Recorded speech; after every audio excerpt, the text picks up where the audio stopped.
right, this is Mason here with 803 Music. We're actually out of town today in Florence with Court of Owls. I'm Chris, and I do vocals. I'm Jake. I play the drums, and I do vocals as well. Sweet. So, this is probably your one of your next to last show before the move? One of a couple, unless we're able to get this run that we are planning on doing. Sweet. Yeah, So. definitely the last kind of hometown show. That didn't sound good. Gunshots. Not at all. We got the gunshots going on. Sweet. First of all, tell me about the change, I guess, from the formation of Court of Owls, the change from Definitely a First, and why. Well, I was in Definitely First for 3.5 years, and Jake was relatively new. You were only in the band for a couple months, right? I was there for 3.5 months. We had a lot of member changes, and it got to the point where everything was really stagnant. There was really no moving forward at that point. So Jake joined. Him and I clicked really well, and the musical direction we wanted was dramatically different. So it ended up being a very natural progression whenever that band wasn't going anywhere. Him and I ended up writing almost an entire album ourselves, and it just kind of naturally separated into this band, and it was too different to keep the old name, so we just changed it. That's a comic book reference, right? Yeah, it's from the Batman run in the New 52. It's called the Court of Owls. Yeah. I'm very into comic books, and I don't read comic books very often. he doesn't, but he loved the name, and whenever I explained to him what the Court of Owls was, he was all for it. So It sounds cool. it's the 1% in Gotham, man, and we're like the top. So Cool. Yeah, I knew once I figured out what that was. I was like, I know that was Chris's idea. He's got all the comic book tattoos. Do you want to talk about any of your tattoos? Sure. I get all my stuff mostly by a guy named Shay. He works at Red Raven in Myrtle Beach. I've got a bunch of DC stuff on this arm. I just finished up the back of my arm. I got some straight edge tattoos on my hands. On 420. On 420, because I love being ironic. I have the Starlight Pit from Star Wars started on my stomach. Nice. I'm also a tattoo artist, though, and I gave Jake his very first tattoos. I got 2 now. But yeah, he gave me 2. The Be Relentless and, I got and the Owl. I got the Court of Owls. Yeah, he got. Sweet.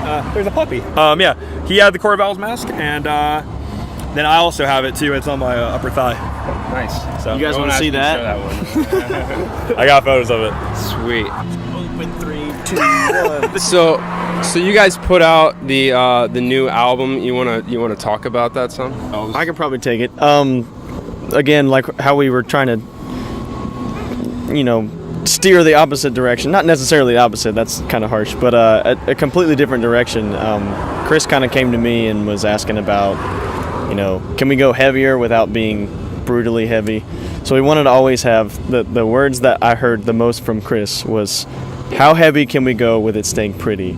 So we fought back and forth on certain sounds on how to keep it pretty and really melodic, but at the same time it kind of punches you in the face. So I started writing just some of the guitar riffs, and a lot of it was chuggy kick patterns and stuff to get people moving, and then we kind of just build off everything, and I would send him something and he would send me back lyrics, and then we both just kind of had like this wavelength that I would send him a melody with his lyrics and he'd be like, oh shit, like that's exactly what I was thinking. Yeah. So it kind of worked out well. Delayed Reaction is probably like where we actually solidified it. Some swag in that one. Yeah, dude. Like we sat down one day, and this is still when we were with Definitely First, and no one else showed up to write, and so Jake and I were like, "Am I allowed to cuss?" Well, gosh darn it. We decided. Whatever. We decided that we're just gonna write a song. So we sat around, and he'd written something on a 7-string that he's like, "There's no way we could ever use this," because it was for Definitely First, and I was like, let's do it. So we did that, and we just didn't know where to go. I'm like, just make the next part as pretty as possible. And then we did, and then we're like, let's just go back to the heavy part. We're like, there's no chorus, and it's 2 minutes in, and we're like, we should do a chorus. And then we wrote that song from start to finish for probably like 4 hours, and we're like, yeah, that's about the kind of thing that we want to do. Yeah, we kind of just expanded off that and kind of kept going in that direction. But that was definitely the turning point, and that was one that was in the normal tuning that we did the rest of the songs in. And after that, we were like, nah, we got to go lower. We got to keep getting heavier. So we kept trying to recreate the heavy part of that and keep it, really pretty, as Chris would say. It's got to be pretty, man. Pretty and heavy. When it's too heavy, there's no break. That's very true. Right. The production, I think, wasn't it self-produced and you Yep. record all of it? Yeah, we got a computer and then we just kind of went to town with it. It sounds great. Yeah, well, I actually did all the production myself, and then we sent it off to our buddy Maxwell Rye. He lives in Los Angeles now, and he's amazing at mixing and mastering and everything. And like, he gave us a hell of a deal on it, so we couldn't really pass it up. So we sent it off to him, and he worked his magic and gave us something we were all super stoked about. So We're doing an interview. Hey, throw this away from me. That was horrible. Nice catch, man. I love you. All right. It got pretty good reception, right? On what did it rank on iTunes? 54. 54. That's as high as it got on the metal chart. Yeah, which isn't bad. I mean, for a band from South Carolina, Yeah, it you're was kind of automatically in the left of center for metal, I would say. Yeah. you could say that. It was up there for, I think 3 or 4 days. It never really budged once it got up there, and then It kind of like went back and forth between like 70 and like 50 for like a good. still exciting for a first release and like something that we had put together for, I don't know, 6 months I guess so, yeah. at that point. Let's talk about the move. You guys are going to Nashville. right? So why are we going? Jake? Well, the original intention, I was gonna go by myself, and I was pretty much heartbroken having to tell him about it, just because my whole family's there now, and I lived there before, and I never really wanted to leave. So I've been wanting to go back, and it just kind of sucked that the timing was, right when things were starting to take off with this. So I came to practice one day and was just Crying. about in tears. I was as close to tears as you could get. I definitely had them like just hanging out right here on the little pads. But no, I got through that tough situation. Chris was like, "Nah, I can't do it. I can't go." And I didn't expect anybody to go. And about 2 weeks later, he gives me a call and he's like, "I'm gonna go with you." And I think maybe a couple weeks ago, our bass player Bowman decided he was going to go as well, and kind of sucks because our guitar player John isn't going to make it. He just got married and bought a house and everything, so we are going to miss him. But we're definitely wanting to continue forward with this, which is nice, and I'm really happy that they're all coming because I did not want to quit any of this, especially since we just started writing again. I was like, well, what I love is like I called you to tell you, and I was like, Jake, I got something to tell you. You're like, can you just tell me on the phone? And I was like, I'd rather tell you in person. You're like, just tell me on the phone, man. I'm busy. And I was like, I'm gonna go to Nashville, and you went. You were so stoked. it was an owl shriek. It was. It was fantastic. I'm not going to recreate it. Don't ask. It sounded roughly like that, Pretty good, right? except it was a bit more rasp from your vaping. So what kind of future does that mean for Court of Owls? Well, we're writing a new EP right now, him and I. It's gonna be about 5 songs. It's a concept CD.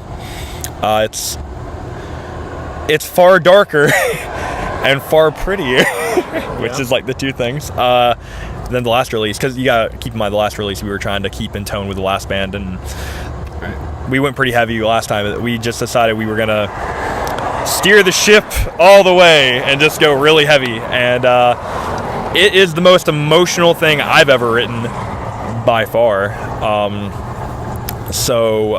mean, for the future, I guess it's just a matter of putting together that EP and pushing it and trying to find a label to pick us up for it. Yeah. That's kind of the idea. Definitely, yeah, that's priority number one when we get there, is to be pushing out to labels and promoters there and everything. I mean, we've had a pretty good, we've done pretty well to do it by ourselves, but you definitely need help. So we're gonna for sure be looking for that, which would be nice, but we're pretty optimistic about it. I'd say it probably wouldn't fit the general stereotype of Nashville music. The stereotype, no, but But the reality, maybe. the reality, yeah, I've been there and I've seen. I mean, you can have 10 country bars next to each other, and you go 2 streets over, and there's a metal bar, jazz bar, a rock bar, like all next to each other. So it's not as narrow-minded as people think it is there. Right. It's pretty broad and pretty diverse, but everyone just kind of is like, I don't know, Jake. slap my knees and play the spoons. You know what I mean? I saw that picture of you in that hat. Oh, come on, man. The biggest, most cowboy hat I've ever seen. I sent him a photo earlier, like of the Facebook photo he had of the hat, and just like some like 30 photos of it slowly zooming up on his face. Okay. And he was just. Mind you, we're in South Carolina, and I was at the Darlington race, the NASCAR race, so I had to try and become the stereotype. You know what, Chris? You know what, Chris? One in Rome, one in Darlington. Yeah. Right. Yeah. Wear hats. What are things that you maybe name some things you love and some things that you hate about the music scene, maybe here locally or just in general? This is a personal thing.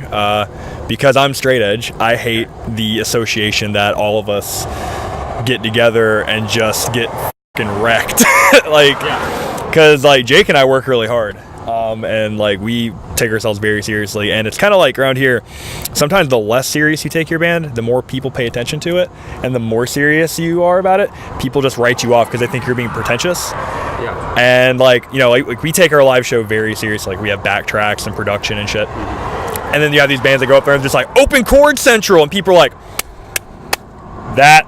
Like, and that bothers me. I'm not gonna lie to you. If I had more hair, I would headbang to the open stuff. I would. I mean, just would. That's fine. I'm not saying it's bad. I'm just saying that it's a little astounding to me that when you actually put the time and effort and money into what you're doing, people tend to just think that you're just like selling out like really quick around here. I don't know why. So that's You guys make so much money, right? we do my God. buckets of it. It's crazy. We make it rain with all the ones that we take home. It's great. We definitely haven't had to buy 3 computers to record at this point and spend our own money.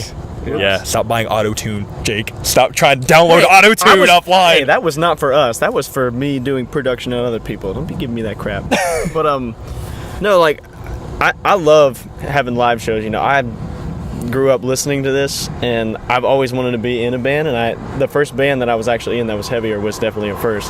So it was nice for me to get to play something like that was actually a lot of fun. And then when we started doing this and I got to be more part of the writing process, I think the best part of the music industry is the writing process. And people I don't like when people don't have fun doing it, because we had a blast. I mean, there's so many times where I would put out a riff there that would just make you just lose it for like 10 minutes because it was so dumb. I mean, it was just so stupid, over the top. But and then it's in all of our songs. Yeah. Hey. It's like the much. thing in Haunted. Pretty much. We wrote a song recently, and he starts playing this guitar riff. I'm like, that sounds like some weird Egyptian shit. We're like, and after like 10 minutes, we're like, wait a minute. That sounds really That cool. sounds amazing. Yeah, no, but that's the coolest part about music to me. Hey, Russell. You want a drink? Yeah, give me a blue Gatorade. Got you, homie. I love you, bro. Yeah! Woo! Woo! Stop drinking. Strange. All right. So yeah, we're talking about Egyptian riffs, right? Egyptian riffs, yeah. That's where it's at. Yeah, so it's just, I mean, I love playing music, and Yeah. I don't like when people get so like he was saying, we take this very seriously, but we don't take it so serious to the point where it's not fun anymore. We don't And take ourselves seriously. my biggest pet peeve in the music industry is people who go out there and they say this is their job, and they take the shit way too seriously, and they have no more fun. And that's when you get people fighting each other in bands, pissed off at each other, like Frankie from Amir or whatever. I mean, just people that don't do it with a good heart and good intentions. Yeah. That's a huge pet peeve of My mine. thing is live. I love playing live. Like, that is like, I love recording and I love that. But playing live is hands down my favorite thing in the world. And I give it everything every time I play. And sometimes I end up somewhere in the audience laying down on the floor because I just don't care. Like, it's whatever's happening at that point in time. But that's probably my favorite thing. Like, I mean, you said writing for me is live. We got to balance it, man. It's a good balance. That's why we get along so well. I love you. I like you. That's fucked up, man. If you could be one animal, what would it be? Tree kangaroo, because you get a pouch, you get to be super fuzzy, and you're bright fucking yellow, so no one will ever hit you with a car. All right. Beat that. You knew off the top. You were like, I didn't think about this. Every time I go to the zoo, I'm like, where are they at, man? A cheetah? Nah, you're generic. Come on, keep going. Cheetah. Tree monitor? No, hold on. Hold on, you gotta think. Come on, Jake. Are you telling me what animal I wish I was? Yeah. flying squirrel. A flying squirrel. Actually, you know what? That captures my entire personality. That is Because perfect. you're very jittery, you're all over the place. But like, if you could, you just fly around. I'm not jittery. You said I'm jittery? I'm not jittery. What are you talking about? I'm the one who's had like 3 Red Bulls today. Apparently a Gatorade. Okay, we're gonna go with flying squirrel. Want to do an impression? Put you in my pouch. An impression of the pouch or an impression of the flying squirrel? Both. you in his pouch as a flying squirrel. Yo, dog. Let me fly into that shit. I just got my arm tattooed. I know. Hold it out like this. You still gotta. You're gonna jump through a hoop. I don't think this is gonna work. Or like, No. I thought you were gonna be like a You're standing here with Chris Oldhouse. like a You're not gonna get a hawk normal or something, answer. and then you would do like a violent shriek or something with it. Right, or like a tree rhino, kangaroo. and we'd run into this wall. I don't know what sound a tree kangaroo makes. They don't really make a lot of noise. They just kind of like make sounds when they eat. What does a tree kangaroo say? Oh, that's a fox. That's a fox. What the fuck is wrong with you? My bad. Who's playing right now? Do you know? Take Heart is setting up at the moment. Okay. Yeah. What are some of your favorite bands to play with? To play with? Yeah, like here in South Carolina, or maybe some touring bands you've opened for. I love playing with the Apprehended. I've known them for like 4 years. They just put out, or they're about to put out a new EP. It sounds really good. So I love playing with them. I love playing with Take Heart. Those guys are great. I'm blanking on names, man. In Hope's a lot of fun. In Hope is really good. I feel like I know things and I can't remember what they are. We used to play with Blue Bolt whenever we were in Definitely First, and I really like those guys. They're completely different, but like I really like them. And I can't think of like anyone because I can't think right now. I know how that is. Yeah. I like playing with Ice Nine Kills. Yeah, Ice Nine Kills was great. In Defiance, they were great. And the Ghosts Inside, before all that happened, we played with them. That was like a week before that accident. No, we Less than a week. played with them 8 days before that accident happened. That was our first show with Court of Owls. That was crushing. Yeah. That was crushing. I don't know if that was news. the last, definitely a first show, or the first Court of Owls It show. kind of was just the like same. it It was kind of the same. Yeah. It was like we're was playing a all solo the new period. songs and none of the Definitely First songs, but we still had one of the old members because he wanted to play with the Ghosts Inside. It was like, I don't know what band it is. We're selling the Definitely First merch, but it's none of the songs. Or Court of the First, maybe. Definitely a Court of Owls. Definitely a Court of First Owls. Definitely the Owls. No, wait. Definitely the Owls. We're gonna go with that. So yeah. Anyways, we're getting close to the end here. Oh, Discomfort, they're good. I saw the shirt. Yeah. I like Discomfort. Yeah, I'm gonna try to do an interview with them soon. Dude, They're putting out a I've new. been wanting to get a show with them, and I've tried. And They're really cool. It hasn't been working. They're getting heavier. Definitely. from what I mean, understand. I've seen them recently. No. They do like. They were doing that, right? They had a song with some spoken word, but they're doing more like metallic, hardcore. Yeah, like spoken word. You know, like speaking. What is metallic? As in, it sounds like it's inside. It of a sounds metal more box? thrashy. Oh, okay. I guess. Not to be confused with Metallica. Yeah. Okay. Yeah, not I would Metallica, but maybe somewhat. I don't know. Okay. Fair enough. Yeah. It's got more of the Like evil I sounding Disappear riff. Metallica, or like Fade to Black. Using those ugly notes. Yeah, those. That was perfect. I can tab that out if you need it. Yeah. I think it was open 3, 2, 1. That's always my go-to. And that's when you just like say like sporadic words in between. You don't even have to have that many lyrics. You don't. You don't need any lyrics, actually. Just let it ride. I've got a pimple on my back. I'm sorry. I'm trying to pop it. It's like the one I popped for you in the last middle time. of this. No, it's not I that popped bad. the biggest zit on his back the other day. I That's gloved disgusting. up and I just went for it. At least you gloved I'm a up. professional. Yeah, you are, right? Yeah, I tattoo people. Yeah. You probably have to pop pimples. I know where blood comes from. Right. Yeah. From bodies. From Same the heart. place as music. Comes from the heart. Want to say hey? Want to say hey This to is our roadie the interwebs? and merch guy. Roadie and merch guy. Being in there with all the smoke and the vape, that's giving me a headache. Vape Sapien? He's coming out. Yeah. That's what Abe Sapien from Hellboy. Yeah, vapes. dude. We got- Vaping is like weird. And So gross, introduce dude, yourself, I know. man. I'm Sean. I'm Sean. Sweet. We got Sean here. One of my best friends, and he's our roadie, and he's moving to good old Nashville. He became a roadie like right He's now. going along too. We just gave him the title like, as we're standing here. Johnny will be And you're going to Nashville, right? Yes, I am. Awesome. I swear you said Asheville, and I was like, I mean, I want to go to Asheville, man. One of the reasons I'm going. he's like, it's been a minute. Since I've been Is to Nashville Asheville? Ask him. It's The last time I was there, it was small Asheville. I mean, it was more Boobsville? big feet and big boobs. okay. Big boobs. Are those like correlated? Like Boots if you and have one, you boobs. have the other one? Boots and boobs is definitely. Is it so that way you can see your feet past them? Is that like a? It's like a measuring stick you can use. I guess. Yeah, we'll go with that. It's a measuring stick. What, Sean? I'm making logical sense over here. All right. So, what do you want to say to South Carolina before you go, if South Carolina were a person? Don't vote for Donald Trump. There you go. Y'all, I'm from Ohio, so I've been like loving life here because I get to hear all the crazy y'alls and all that good stuff. It's y'all. We will come back now. Eventually, y'all here. Goddamn.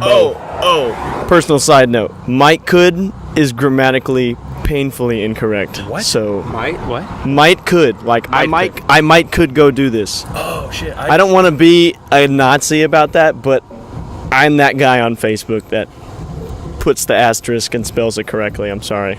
So if you want to get Jake's attention, say I ain't could had be gone there, Bo, and he'll be like, "Fuck your shit," Or use the wrong version of there. That's my favorite. Yo, I love when they are over there. There was piano in that. I could be wrong, but I heard rap. I think he might be in the wrong place. Yeah, well, he might just have an eclectic taste. Yeah. You know what? That's true Good. too. He can be I don't want to stereotype Why you people. gotta I mean, pigeonhole people think people? we're going to Nashville. Like, people don't even realize we're about to make a country record. Like, they don't even know. I'm about to fucking put on my goddamn cowboy boots and steal Jake's hat. I swear to God, I'm a flannel up. Flannel up. I ain't could done it. Right, Jake? Might could. I might could had He done might it. could go steal my hat. I might could in Nashville if you bring it. I might could have should have stolen that hat. Do you still have that hat? I do. Are you bringing it? Yeah, you want it? Yeah. Okay, I've got cowboy boots too if you need them. Why the f*** do you have cowboy boots? Sporadic tourist purchase in Nashville. No. The second week I was there. Sunglasses are sporadic purchases. Cowboy boots are a lifestyle, Jake. I wore them twice in public. Are you supposed to be the northerner? There's no. I'm What the? F- I'm sorry. I'm sorry. I'm from here. Hey, it seemed like a good idea at the time because I wasn't wearing like skinny jeans at the time, and now I've got like the. And you're wearing gym shorts. I'm wearing gym shorts right now. I'm adjusting because these are still tight. I'm wearing them skinny. Yeah, see, like I wasn't doing that then when I bought the cowboy boots. So it's not like I tucked them into the boots. I had, normal pants, so they look good. And I had nice shirts before I did this. I was playing at nice restaurants there. Don't give me no shit about my cowboy boots. They're nice boots, and they have a cross on them, as if they were from affliction. Oh, nice. So you got like the chin strap. I know. I've been trying for the chin strap. It just doesn't work. Something we should probably bring out. We're making a deluxe version of the CD. Nice. Yeah, it's gonna have a couple extra tracks on it.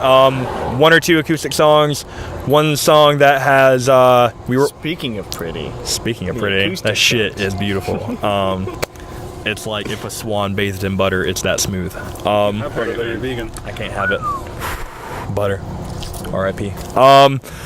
It's gonna have I think one or two full band songs and then one or two acoustic songs. We haven't really worked that out. It's gonna be good though. Nice. I don't know when it's coming out. not a clue. Well, stay tuned for that.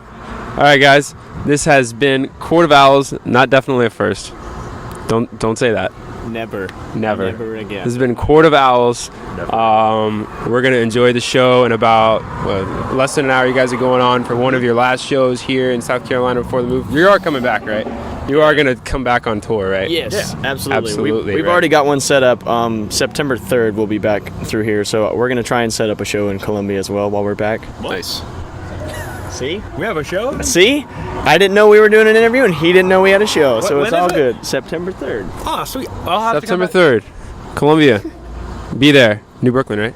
Yeah, it's probably going to be September 3rd or September 4th. We'll be at their big one. Awesome. I have to come back anyway. My birthday's around that time. I was gonna see my mommy because I love her. My mom has. How sweet. That's good. I love That's her. good. So, All right. okay, that's We nice. can stay at my mom's house. Okay. Yeah. All right. Well, this, like I said, this has been Court of Owls, and we are out. Peace out, 803music.com, interwebs, everybody.